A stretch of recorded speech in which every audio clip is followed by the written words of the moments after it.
It was an aspect of your own technology gone a little bit askew, but revealing something to you about a vortex that existed in the area because of the path that it took. Do you understand? I believe so. So it was caused by something that we have. It was revealed by something that you did that went awry, but nevertheless, because it went awry, it revealed to you a vortex pattern of energy in that immediate area. It was capable of revealing the vortex because the technological device went awry. Oh, wow. Trippy. That's cool. And okay, my second question. I'm just curious about the Georgia Guidestones. Like, why were they put up and who put them up? Like, where did it come from and why? That's another story for another time. Okay. All And right. your surreptitious third question? Oh, could you guys pick me up sometime for like a space trip? Again, for many of you, that's already actually happened. It's just that you don't remember. Could I remember this time? You can if you wish. Ask for it. When you go to sleep, ask for more awareness, more memory, more participation consciously in these encounters, and it will start to come back to you. Okay, cool. Thank you very much. You are welcome. It's nice to finally meet you. Well, and you as well.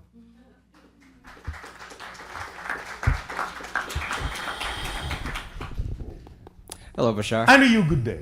Hi. I sense there is an opportunity for Bashar's work with regards to how you said there's a 100% probability of a major sighting. Yes, from the Yael. Yeah. I know skeptics have their own choice in this, but Yes. if they were able to see, and this would probably go trending, if you disclosed where this specific event would occur, it would cause the skeptics an opportunity to trust you a little bit more. And that's exactly why we can't do that. Because that's not what it's about. I understand. All right. I have another question. I was fascinated by something that I think happened to me on July 30th. Yes. And What is that? I think I went to see my family on July 30th, the full moon, and I just wanted to know what happened and if you could give You more. think you went to see them? I'm very confident, yes. Are you talking about someone that is no longer physical? Or are you talking about other kinds of family? Other kinds of family. Yes, and so what about it? I just was curious and fascinated and wanted to learn a little bit more about it. In what way? Why was I there? What was the purpose? What You did were they do? visiting. You were exchanging information. You were learning things that you need for your life. Did they do a scan on my brain or anything like that? Well, they scan sometimes all the time. But the idea is you were given the information that you need for the next leg of your journey. Mm-hmm. It will unfold if you keep acting on your highest excitement. Are you? Yes, I am. All right. Then it will unfold. Yeah. I have a question about when the disclosure becomes at its peak. I sense that I'll be able to help in some way with energetically helping everyone collectively. Do you have a specific suggestion for me so I can make sure I am working to my fullest Do you potential? understand what we mean when we say that excitement is a complete kit? A complete what? Do you understand what we mean when we say that excitement is a complete kit? I could use a further example. When you act on your excitement to the best of your ability with no insistence on a particular outcome, you are using the formula that activates the complete kit that contains all the necessary tools in your life. That which supports you, that which drives you, that which organizes, that which makes the path of least resistance, that which connects you to other expressions of excitement, that which reveals to you anything out of alignment to your excitement. And if you just keep doing that, and any situation that arises from your actions in that, if you always give it a positive meaning, then every single thing that needs to unfold in your life will unfold in perfect timing. And that's all you need to do. Whatever occurs to you that you're excited to do is what you need to do. That's why it excites you. It's the communication from your higher mind saying, do this now. When you are willing to act on that excitement, you're answering the higher mind and saying, I hear you. And then you're creating the dialogue that creates the momentum that keeps expanding and expanding and expanding. And thus, every single appointment and agreement you have made within that vibration will always unfold in perfect timing, and there's nothing else you need to do to allow all those things to occur and manifest exactly when and where and how they need to. That's it. Thank you, Bashar. Does that help you? Yes. All right. I was curious one question about President Obama. Yes. I wanted to confirm yes or no if he received a presidential briefing document about the suppressing of free energy and extraterrestrials in January of 2009. No. No? Okay. These things are usually kept from your presidents Right, right. because there are other organizations that consider themselves to be higher than your presidency. Got it. Do you understand? Yeah. right. I know that there's a secret space program that exists, and they publicly made a NASA system so that people think that's our best technology. Yes, although the idea of your so-called secret space program is not as advanced as many people believe it to be. Does my October 8th, 2014 experience align, or is that synchronistic of the September 28th disclosures from NASA? Because I saw the golden ones as I was driving home over the ocean. It's part of it, but not the whole thing, no. It's Okay. part of your own timing in terms of when things best manifest for you. Okay. Thank you, Bashar. I Yes. appreciate it.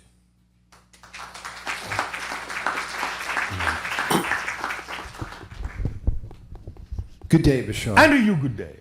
I wanted to thank you for all of us for adding to our excitement over the past 31 years. Oh, well, thank you. And your people have made life on this planet a lot more fun. And It the is our experience- pleasure to share with you what works for us. And of course, it is our delight to see that you can decide for yourselves whether or not it works for you. It works very well for us. Oh, all right. Well, you know that it works for you. That's correct. All right. Can't really speak for anyone else. No, thanks. Bashar, 2 times today you've mentioned the concept of billions of parallel universes taking place every second. Yes, Does you're that- shifting through them billions of times per second. Yes. With nothing that we need to do consciously. No, it's automatic. And that, to me, is indicative of a massively benevolent creation that allows us the ability to create that much in such a short period of time. Yes, it's actually simply representative of the natural structure of the experience you call physical reality, that it occurs that way. It's the tick of the clock. It's the frequency of your reality, in a sense. I see.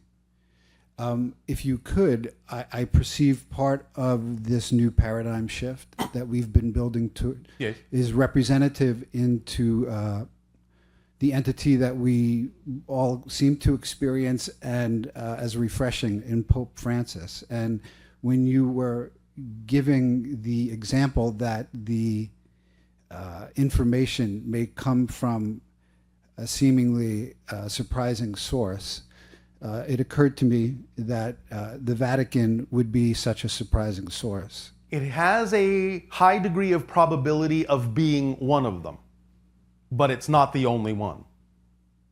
Nevertheless, the changes you are seeing in that particular religious structure are indicative of a high degree of probability of the release of such information, along with other kinds of information that others might not expect to come from that particular source. So yes, you are accurate in picking up on the probability that it could be, but it hasn't yet been fully decided whether that actually will be the source.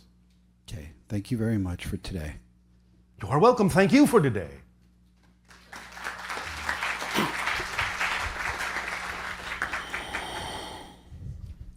Good day, Bashar. And to you, good day. I'm grateful to be here with all of you for this experience. I've learned so much from all of your guys' questions. Anyhow, Bashar, Yes. let me start off by saying that I know that for many of you over here, in this world, there is no nobility, only politics is what most of us feel. That's why we're here. And because of this, I've dedicated my life to empower the warrior spirit of the willing masses. All right. I have a holistic approach to fitness and self-defense training. I add spirituality to it and neuroplasticity. All right. That sounds exciting. Thank you. Is there anything I should add to that to empower others? If you are focused on the idea of physicality in that way, then by all means, there can be a little bit more efficacy in the plasticity if people will also divest themselves of toxins within their system. And I actually do. All right. Then you are doing consider what you that. need to. Okay. Just keep moving. Just keep going. Just keep acting on whatever you're inspired to act on in that direction, if that's what excites you. It's all you need to do. Okay. Yes? Yes. All right. Also, is there more senses in the five that we know? Yes, of course. Okay. Can you share? You already some of that know with some of those, Oh really. yeah, I do. I just But want. the idea is even physiologically, yes. Exactly. Well, many of you have a similar sense of direction and follow the magnetic lines of the earth that some animals exhibit. You have that magnetite orientation, that quantum level orientation to the magnetic field. Many people have a sense of direction, yes? Mm-hmm. That's what they're doing. They're following the magnetic field of the earth. They're sensing it. So you have different senses, yes. And of course, you have some that go beyond the idea of the physical into the energetic. Again, you can adapt yourself to certain frequencies that allow you to harmonize and vibrate in a certain way that you can sense higher frequency energies, higher frequency consciousnesses. In a sense, that's what's happening right now. The channel was trained to alter his frequency to create an ability to sense our energy more strongly and match its frequency sufficiently to allow this telepathic bond to occur. Perfect. So that's another sense.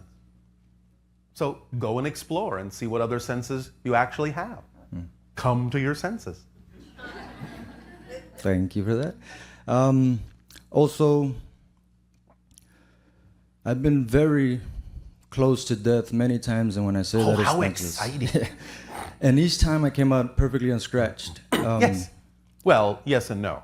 And I kind of have a What you feeling did what is mean by shifted that. into a Exactly. slightly different parallel reality where Yes. you didn't understand that you actually died. Yeah, I actually accept and I know that I did die and reborn, and that's So to how I speak. got this new direction. Yes. Each Well, time thank it you happened. for rebooting yourself. And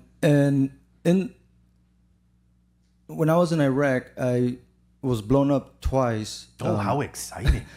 Well, more than that, but there was 2 times, 1 month apart from each other, from a suicide vehicle born Yes. IED. Yes. Those were 2 of the ones that I mentioned that Yes, I yes, was referring to. So But it's a very just- creative way to shift yourself. yes, Very abruptly. and it did happen extremely.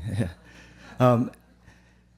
And I've recently followed a rabbit hole, and I came across this gentleman that is I consider him to be my twin soul in a sense, because our stories are so similar. Yes. He goes by the name of Red Feather. All right.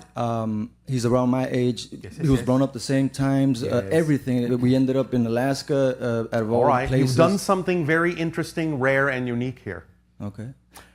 In the idea of dying and shifting yourself to a parallel reality, you shifted yourself in one of those times to a parallel reality with another version of you that is slightly different. You understand? To use it as a reflective reinforcement of your path, so that you would, in a sense, be twice as strong into people and go in a different direction. You understand what we're saying? Oh yeah. All right, very creative, as I said. Wow.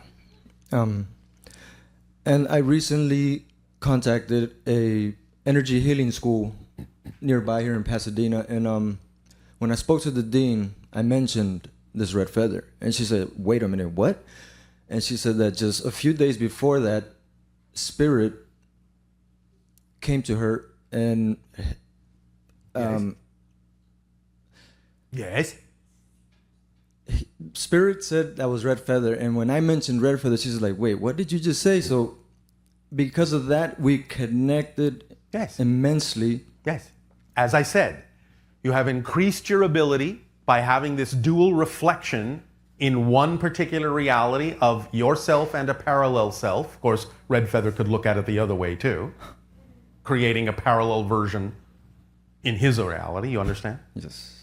And the idea is that gives you more energy, a larger scale, a quantumly larger scale of energy with which to create things like synchronicity. It becomes more immediate. It becomes more now. Because you're working literally with the structure of parallel realities. What you're doing is similar to the beginnings of what happens with cryptics. You understand? Yes. All right. So you're on an interesting path. Continue. Okay, great. And it's amazing that you say about the duplication with this red feather fellow. And I believe it happened one last time. And what I mean by that is recently I got notice that I might be a father, but when it happened, I was basically a child myself, and I wasn't all there, meaning I was Well, this sedated. is sometimes what happens when you shift into parallel realities where other things are going on. You may inherit other life paths that you can incorporate to some degree into your own life path in the way that you've set this up. And the reason why I brought that up is I have been concerned for his emotional Yes. Growth, stability. growth. Yes, if I do do this soon, where I meet him and Yes. embrace him. The problem is like I mentioned before, I was not conscious. I was not there, so I am actually concerned that I might not be able to love him the way I should, being Why not? technically his father, because it has happened to me just recently. Yes. My father wasn't present Yes. for my upbringing. Yes, yes, yes. But are you going to be in prison? No. Well, then, No, what's your concern? I meant to say present. He was absent, and Yes. and But you can be present, yes? yes, So, what's your concern? is that I have tried. I actually forgave him for what I thought was Yes. his fault, that he wasn't there, from drug use and other things. yes, yes. And Did you forgive yourself too? yes, that's where I started. All right. Well, if you have forgiven yourself and brought yourself back into alignment, what is your concern with this other child? Well, the thing is that is history repeating itself in a sense? And No. History doesn't automatically repeat itself. It's based on the choices that you make. Now, if you feel you are a different person, and you are a different person because of the way that you've shifted, if you start really understanding how to identify with yourself as a different person, then please remember, if you're truly a different person, you don't have the same history anymore. You never did. And my concern is that I have tried. Tried what? Wholeheartedly to love my father, and I cannot. And I try to embrace his self because I have You empowered don't his self. have to condone his choices in order to love him unconditionally as a being that is going through his own exploration of his fears and his beliefs in lack of self-empowerment. You can understand that it takes a victim to make a victim. So the idea is that he experienced his life in a victimized way as well, and this is the best he could do with it. Wow. So you can understand that in that sense, even though you may not necessarily condone the choices he's making, you can understand why they were made, because that's all he could understand. Exactly. Yeah. Make sense? Yes. And therefore you can have compassion for the state of being that forced him to choose things that weren't necessarily in his or your best interest, yes? Yes. You said two words that awoke in what I already knew. I just somehow was denying it or somehow. Yes, which and was, that is? the first one was unconditional Yes. love, which I actually do. All right, well then, And I no don't know conditions. why I knew that, but I just anyhow. And then the second one was the. I lost it. Compassion. Yes. Thank you. Happy to Bashar. find it for you. Yes. So, And my last question Yes. And it's weird because Oh, weird. All right. We love weird. We are the epitome of I weird. wasn't gonna ask this because I felt it was somewhat selfish of me. Yes. What's that? But can you tell me what's my lineage? And I guess you can say interstellar lineage. I'm not referring to here on Earth. You mean what connections have you made to other civilizations that are helping to inform your life on Earth? Yes. Because you understand all lives are simultaneous, yes? Yes. The pineal So gland. it's not really a lineage in that sense, unless you're referring to the idea of what you call your timeline history with regard to going back to how humans were genetically altered. Is that what you mean? Or are you talking about among the stars now? Among the stars now. All right. You have very strong Orion connections, and you're transforming them from darkness to light. And you're doing very well. You have Pleiadian connections, you have some Sirius connections, you have some Arcturus connections, but the strongest ones are the Orion connections going from darkness into light. Does this help you? Yes, because when I was in Iraq and I had that reborn, something came to me of the word source, R-E, sorcery. Yes. Source dot R dot E. Yes, we the understand. source of real enlightenment. And what Yes. you just said is basically what I've been trying to do is convert darkness to light. And that's why Yes. I carry this belt at all times. Yes. You guys know this. So, you are familiar with the Orion constellation in your sky? Oh, yeah. Oh, yeah. All right. I've connected with this since when I was a child. That was my father, actually. I would look at it all the time and ask for questions, and I would get directions and answers. And Then you understand the connections that you have and how you're using them. So, well done. thank you, Bashar. Our unconditional love to you.